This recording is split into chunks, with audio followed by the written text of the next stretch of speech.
Some of the biggest mistakes people make do not start with their own idea. They start with someone else's voice. A friend who says, "Don't trust them." Someone who laughs at your plan. Someone who tells you that you're aiming too high.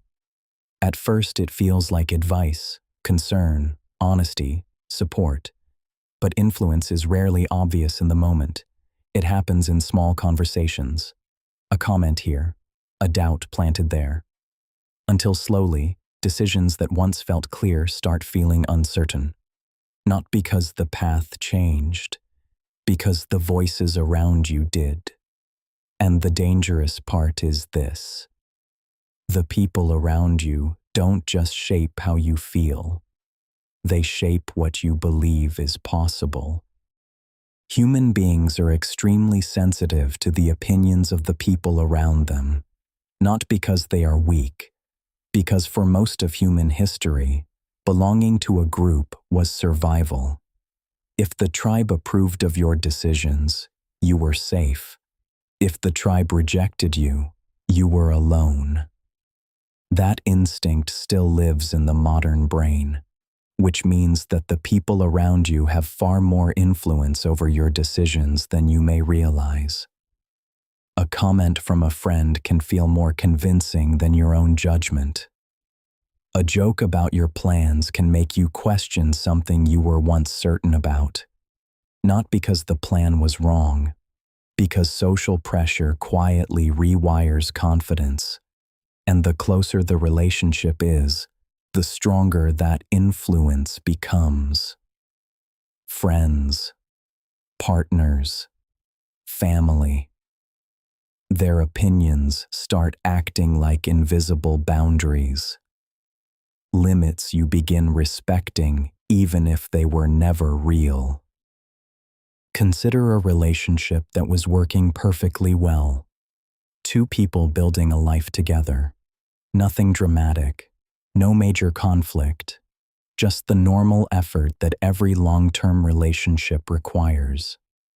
Then a third voice slowly enters the conversation.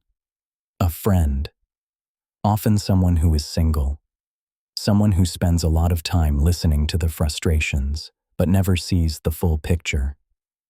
At first, the comments seem harmless. "You deserve better. He shouldn't talk to you like that. If I were you, I wouldn't tolerate that." Each sentence sounds supportive, protective, empowering, but the advice is built on fragments, moments taken out of context, stories told from one side, and over time, the relationship is no longer evaluated by the two people inside it. It is judged by someone outside of it. Doubts begin forming where none existed before.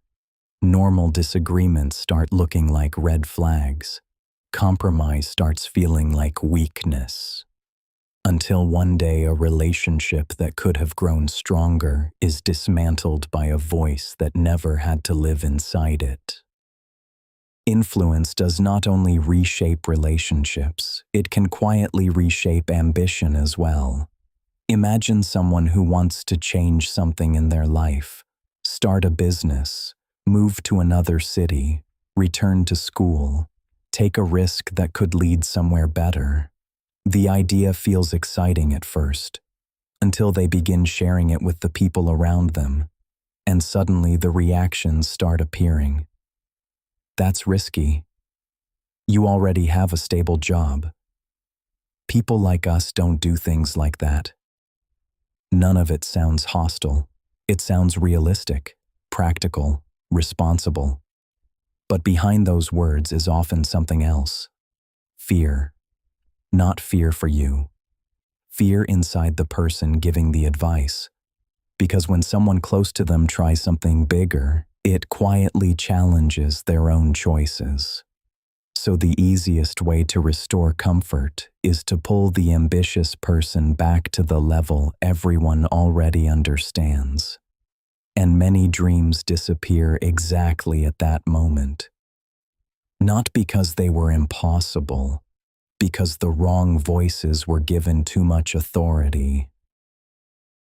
Bad influence is not always loud. Sometimes it looks like friendship, a group that meets every weekend, people who always invite you out, always have another plan, another night, another distraction. At first it feels like connection. You laugh together, you relax, you forget about the pressure of work and responsibility, but slowly a pattern begins to form. The same people who are always ready to celebrate are rarely present when you try to build something. When you say you want to wake up early, they laugh. When you say you want to focus on work, they call you boring.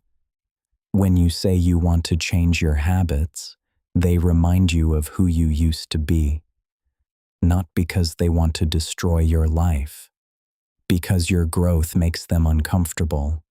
If you change, the group changes, and groups resist change. So instead of growing with you, they try to keep you where you were. And if you stay in that environment long enough, your potential slowly adjusts to the level that the group finds comfortable. Bad influence rarely looks dangerous at first.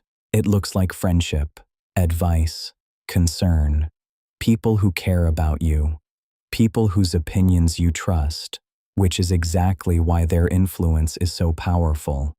Because when someone close to you speaks, you listen, not carefully, automatically. And over time, those voices begin shaping the direction of your life, the risks you take, the opportunities you ignore, the standards you accept, until one day you notice something uncomfortable. Many of the choices that shaped your life were not made entirely by you. They were shaped by the expectations, fears, and limits of the people around you. That doesn't mean you must remove everyone from your life, but it does mean something important. You must become extremely careful about whose voice you allow to guide your decisions, because the direction of your life will eventually resemble the expectations of the people you listen to most.